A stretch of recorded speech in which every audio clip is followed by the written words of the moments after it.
we're now going to start looking at part studios. We're going to start by making this spacer. Remember, we needed a spacer to be a pinch point between that clamping hub and this bearing over here. And what that'll do is that will prevent the shaft from sliding out over here on the left. What the heck is a part studio? A part studio, I'm going to click on it here. It's a place where we do drawings. From those drawings, those two-dimensional drawings, we can give them three-dimensional status by extruding them. That'll allow us to make some pretty complex parts. You'll be fairly amazed at how quickly you can come up with some very interesting parts, okay? You'll see in here by default, there are planes, and that's what these rectangles are trying to show us, is we have three planes here. In Onshape, they are the top, front, and right planes. They correspond to our view cube. Remember this up here? So there's the top, and there's the front, and they're what is called orthogonal to each other, which means that they're at right angles to each other. So we're going to create a sketch. So what's up here on this bar? You can see there's create a new sketch. And that's the two-dimensional drawing. And then there's a set of things that allow you to make three-dimensional things out of two-dimensional drawings. And that's this first section here. The next section allows you to do some modifications to those three-dimensional parts. So all of these work on parts. In fact, actually, all the rest of this works on parts. There's a lot of complicated stuff in here. We're going to start real basic. So we are going to make that spacer. And if you remember from the last video, we took some dimensions, and I'll remind you of those as we go. First thing we want to do, we're going to start a sketch. Here's a sketch, okay? And the sketch needs a plane to exist on. So what two-dimensional plane is it that you're going to use for that sketch? Just for now, we're going to start on the top plane and see how the blue box here is telling you, please click on something. So I'm going to click on the top. And so that has put our sketch on the top plane. This is where the view cube comes in real handy because I can click on top and now I'm looking at my sketch. You'll notice that once I got into sketch mode, a whole bunch of other things showed up here. These are all things having to do with drawings.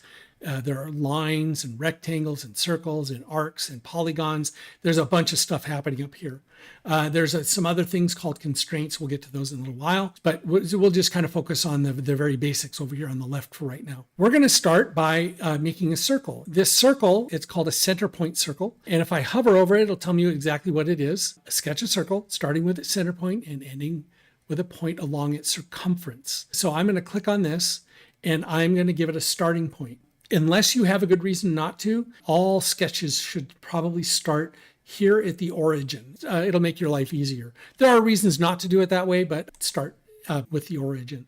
And I can drag this circle to be as big as or as small as I want. You can see the numbers that are getting bigger. That is its diameter. You can see the circle with the slash through it. That's telling me it's a diameter. You can just drag one out and click on it.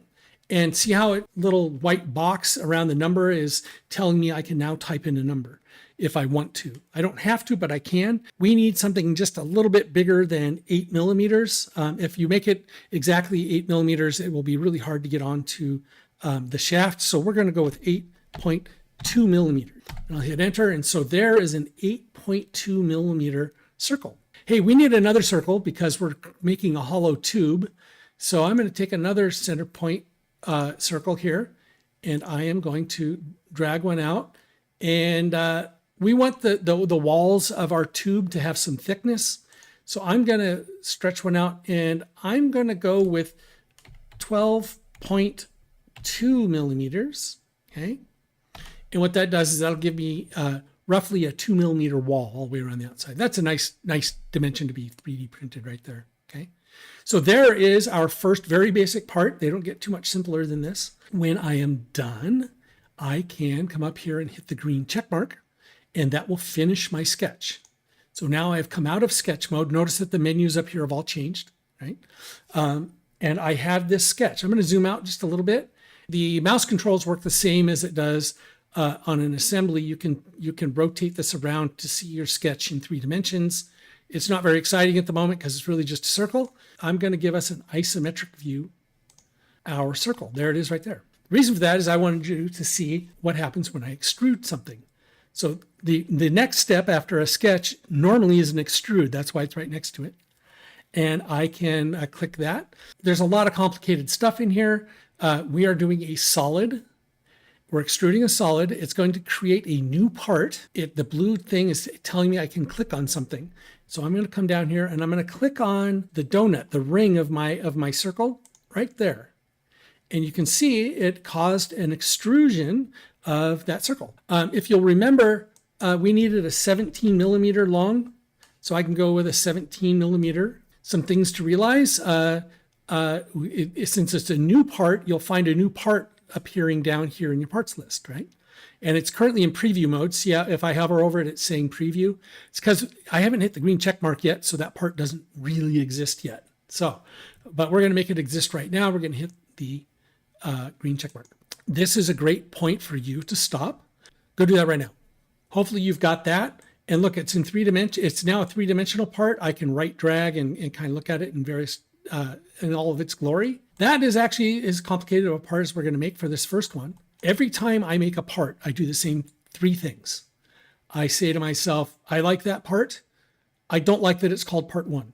That's not a good name for a part. If I called everything part 1, part 2, part 3, I have no idea what it is. I'm going to right click, rename. So I'm going to rename the part. That's the first thing I always do. And so I would like to call this upper arm shaft spacer. I will be able to see this. It will end up in my assemblies under that name. The other thing I'd like to do is I'd like to assign its material. Again, I'm going to right click on it and see where it says assign material. What that'll do is it'll tell the program what your part is going to be made out of. Could be aluminum or nylon. My printer, my 3D printer does nylon. So I'm going to click on assign material. I'm going to come down here, no material assigned. This is actually a search box. There's a lot of stuff in here. I'm going to go with nylon. I'll start typing out nylon. There it is. Click on that. That will assign the mass and we'll let it figure out how much it weighs. Okay. Very useful. If you do that when you're making your parts, your life is that much better, because otherwise, if you ever want to figure out how much your thing is going to weigh, you'd have to go back and do that to all of the parts that you've made. So it's better to just do it right up front. Last thing I'd like to do is my printer does not print in this light blue. In fact, my material is sort of almost a blackish color. So I would like to assign and edit its appearance. Edit appearance, and there's a whole bunch of colors that you can pick. For my printer, I usually pick one of these darker colors. Pure black is difficult to work with. I'd avoid using this pure black. A very dark shade of gray works well. I'm going to go with this one right here. Why not, right? And that will change its appearance. Hey, one more thing I want to show you is you can name a part studio as well. And this will help keep your things organized. I'm working on arm parts at the moment. I'm going to right click this and rename this into arm parts. Okay. I know it's a part studio because of the icon. See the icon right there? That designates this arm parts as being a part studio, as opposed to this one, the cube there designates an assembly. Of course, arm parts, the studio actually should be in the arm assembly folder. So I'm going to do that to keep everything nice and clean. All right. I'm going to now go to my arm assembly. So I've clicked on the arm assembly folder. You can see arm parts has showed up here. And when I go to arm assembly, here's the point where I kind of need that spacer. I've already got I've already fastened this to the end here, and I'm groovy with that. That's working for us mechanically, but I would like to put that spacer in its place. Insert from our current document, and see I've named arm parts. That is the name of the studio. And then down here is the name of the parts. And I could have multiple parts in there, but I don't. So I'm just going to click on the one part. I'm going to put it down here. So now I would like to, I really only have to fasten one side of this. So I'm just going to do a fastened mate. We're going to use the center of that, and I need to flip it and assemble. Okay. There we go. So what did we just do? We just made a 3D printed part that's going to act as the spacer on this bearing. And remember, I picked 12.2 millimeters as the outside diameter. This circle out here was about 12.8. So I made sure it was smaller than that so it wouldn't ever touch the outside of the bearing. Go ahead, go do that. Now, if I go back to directory and click on the robot, we should find our spacer has been inserted. And there you go. So that is the basics of how you use a part studio to make a part, and especially a 3D printed part. You can get way more complicated with a part studio, which of course we're about to. I think that's a pretty good first part to try out. We're going to start with a slightly more complicated part. We are going to put a power switch on our robot because, hey, you're going to need a power switch eventually. So what we're going to do is we're going to go out and download and import another part. You remember we downloaded and imported a shaft. This time we're going to go to a different store, and we're going to go to Rev Robotics. Great people. Very much appreciate all the support they put into first. They're pretty awesome. So we're going to look for a switch. And we would actually like to import this switch right here. This is a required part on all First Tech Challenge robots. And of course, these are full participants in the first ecosystems. Therefore, they almost always have step files to download. So we're going to download this step file right here. You can see that it has downloaded a step file into my downloads directory. Theirs aren't in zip files, so we can actually use this straight away. Back to our lesson. We are going to do an import, and we're going to our downloads directory, and we should find that step file. Okay, so we're going to click on that and open it. Now, I happen to know that there are two parts in here, but I'm going to combine them into a single part studio. And this time, remember how, actually, we're going to do a composite first, and I'll show you how to mess with that here real quick. So create a composite part when importing multiple non-solid bodies. Lovely, let's do that. So it's uploading the step file, and it was translated successfully. So we're going to go look. Hey, look, there's our new part studio. So we're now in the mode of messing with part studio. So let's go have a look. And it's given us a composite part, okay? There's this switch, see the switch there? And then there's the mounting plate. Rev has their own build kits. They're awesome. We happen to be using GoBuilda. It's a different kit. So we're going to make a new mounting plate, but we're going to use the same switch. Okay. Well, we have this composite part, and even if I scroll this down, see how it's just one big part? Okay, so that's not super convenient for us. So what we can do is, instead of doing a composite part, we could import it as a non-composite part. And it turns out this is one of the things that you can actually change here by looking in the Part Studio. The Part Studio has features. One of the features was an import. And if I click on the import and right click on it, I can edit how I imported it, okay? And one of the things I can do is I can turn off Create Composite, okay? This will cause the composite part to be broken into its constituent parts. And see, if I create composite, see there's a composite down here. If I turn that off, you can see there are now going to be two things. There's going to be a switch, and this is going to be the mounting plate. So let's do that. Here it comes. This was a relatively simple one, so it was pretty fast. And so now I can highlight, there's the switch plate, and here is the actual switch itself. What we need to do is we kind of need a plate that just has a different hole pattern on it and maybe some different spacing on it. I'd like to be able to look at the plate and let's glean out some of the dimensions that are on this plate, and maybe that'll help inform us on how to build our own plate. Come down here, this switch step, and see the little eyeball there? I can turn that off. And so there is the Rev version of the plate, okay? And using my knowledge of Onshape, I know that I can measure things. I'm going to click on this face to this face. I think is going to be 28 millimeters. Ooh, it's 28.5. I was wrong. Okay, so we know that our opening needs to be 28.5 millimeters in the long direction. We'll do the same thing this way. From here to here is 10.6 millimeters. The other thing I need to realize is that there's a thickness here, and let's take a look at the thickness. It's 3 millimeters thick, okay? So that's kind of what we'll want for our version of this part. So yay team. Now, I can now turn the switch back on, and I can turn this off. There is the switch, and we're going to use that switch. And so the other thing is, I happen to know that that isn't the color of the switch. It's that weird baby blue thing again. So it turns out I can actually edit its appearance and change it to sort of the darker color that it actually is. I'm going to pick, how about that color right there? If I wanted to, by the way, if you're ever interested, you'll find that the tangs, or these faces here, are not actually black. In fact, they're actually sort of a silver color. So if I was so inclined, I could pick all of these faces. By the way, if you ever want to pick a bunch of faces and you don't want to have to click on each one of them individually, you can come up here and you can drag, and that will select them all. See how that did that?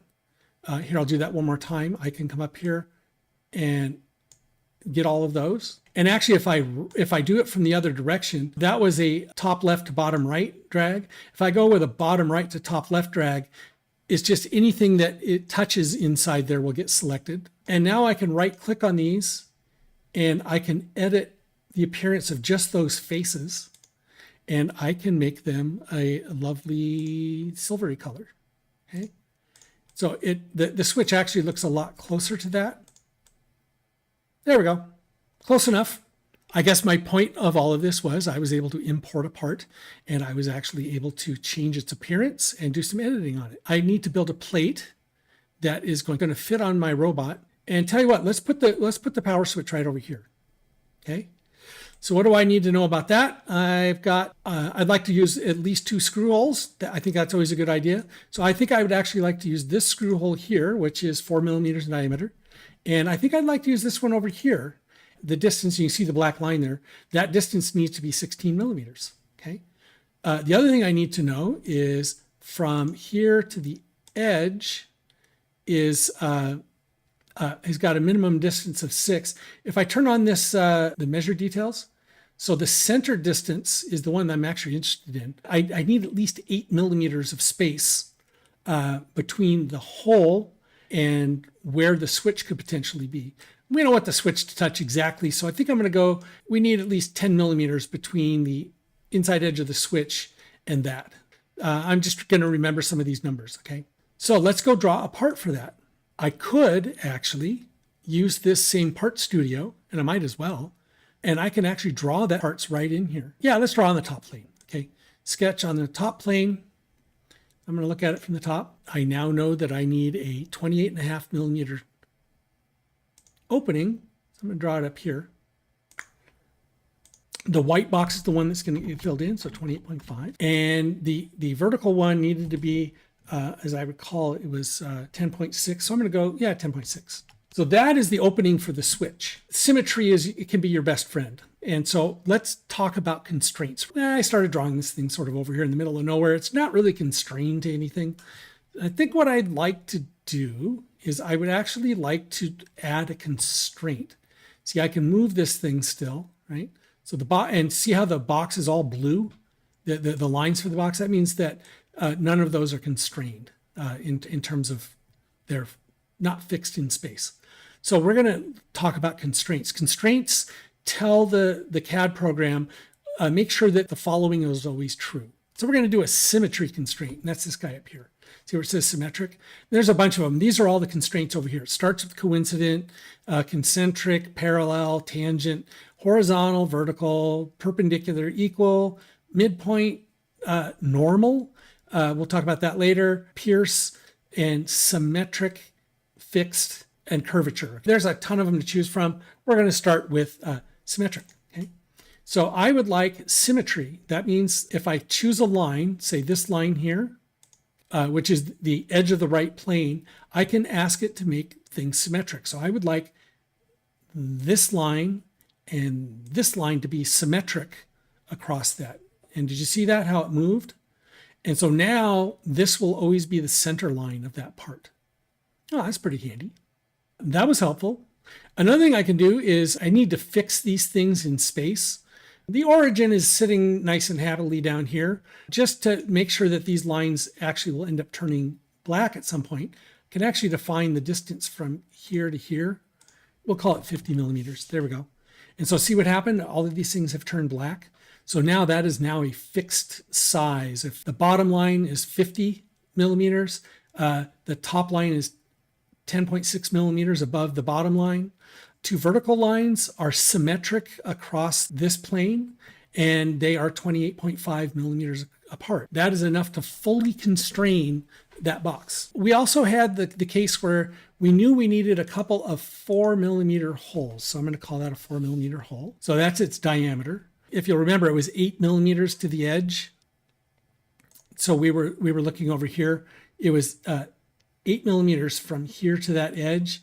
But we don't want the switch to be right on the edge. So we wanted this hole to be 10 millimeters from our rectangle. So we'll go back over here and we'll just say, okay, the distance from this to this is going to be 10 millimeters. We also knew that we kind of wanted 2 holes down here.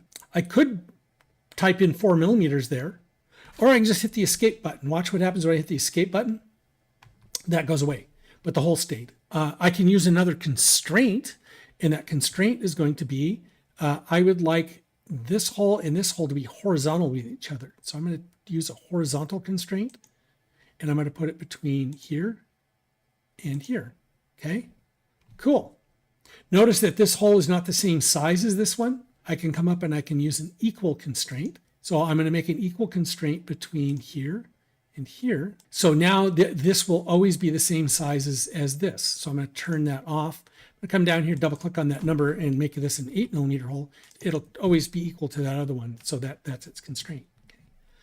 I'd also like it to be symmetric between here and here. So let's do that. Symmetric.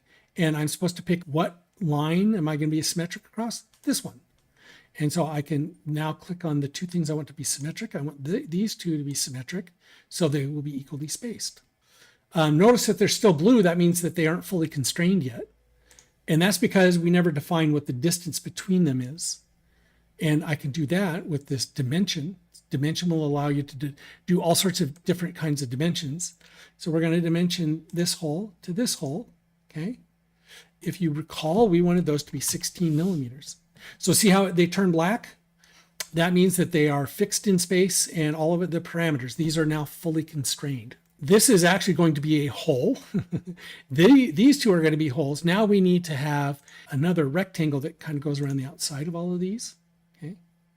So this is going to be the actual plate that we're going to use. We want to have some meat, right? So we want there to be some room between, or some stoutness to protect this thing. So I think what we'll do is we'll do a few dimensions here. I'd actually like the distance from here to here. Let's go with 6 millimeters, seems like enough. From here to here, 8 millimeters seems reasonable. I would actually like this to be symmetric. So I'm going to do another symmetry constraint on, and so I want this to be symmetric with this. I guess I need to give a dimension here, and I would like to try, if I type in a number here, I think I'm going to get into trouble. I did. See how it says sketch cannot be solved? That means I've added too many constraints to this thing and it got angry with me. And that's okay. If that happens, you can just hit Control Z once and that will get rid of it. See how this turned gray? This is called a driven constraint. We don't actually need that constraint anymore. The problem is that the reason that these aren't blue is we never defined a length in this direction, right? So that means what I want to do is I want to come up here and I'm going to dimension this fellow. And I think if we made it 50 millimeters, that should be plenty. Okay, so now you can see everything has turned black. Okay, so that's pretty groovy. We're going to finish this sketch and we're going to do an extrude. And this time I'm going to click on this and we want it to be 3 millimeters thick. That's all the thicker we really want it to be.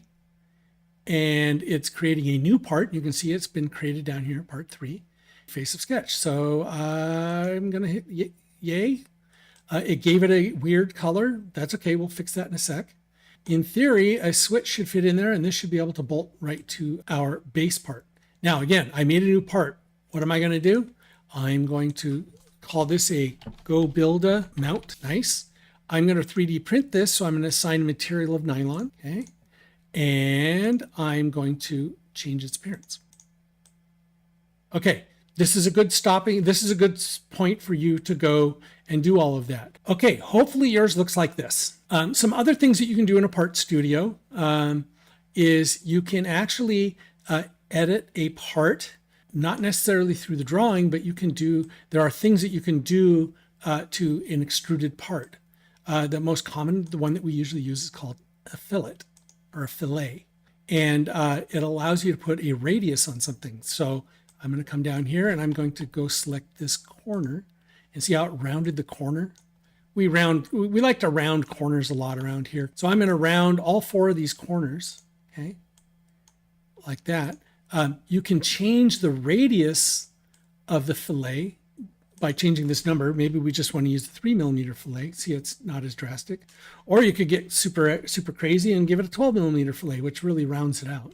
So let's go somewhere in the middle. Let's use an 8. So I'm going to do an 8mm fillet on that. And if I hit the check mark, now notice, so we have features being established over here. Let's take a quick tour. So we have the default geometry is there. There was the import of the switch and stuff. There's a sketch that we drew, then an extrusion. And then against that extrusion, we added a fillet. Now, see this gray bar here? That's called the rollback bar. And that allows you to step back through things and remove them. For example, we have rolled back to before the extrude. So now we just have the sketch and I can roll it forward. And now we include the extrude. Now we include the fillet. And so that's useful. Sometimes you need to go back and if you need to insert operations between extrude and fillet, what you do is you use that rollback bar, position there, do your, I can do it like a chamfer, for example, on that edge, right? And then I can hit OK, and then I can roll this back and do the fillet, right? So I could have done that. I'm not going to do that. I'm actually going to click on this because I just want to show you can actually delete things. You can edit things and delete things just by clicking on them. It's a very powerful way of working. It actually works really, really nicely. Okay. All right. So your job now is to pause. All right. So that's pretty cool. Let's go back to thinking about making an assembled switch. I'm going to create a new assembly. And so this is a new assembly and I'm going to rename it to switch. So that's the name of my assembly. I'm going to insert. For my current document, I've got ARM parts and I have these Rev parts. I'm going to insert a GoBuilda mount. I am going to insert switch. There we go. Fastened meet. Okay. And for the switch, I'm going to highlight that bottom face, hit my shift key and use the center of the switch. And then up here, I am going to use the center of that hole. And there we go. There I have a mounted switch. It's actually going to be part of the base. So I'm going to take this mounted switch and throw it in Robot Base. And I'm going to take the Part Studio for it, put that in Robot Base as well. So now I'm going back to Robot Base. And here is the actual Robot Base itself.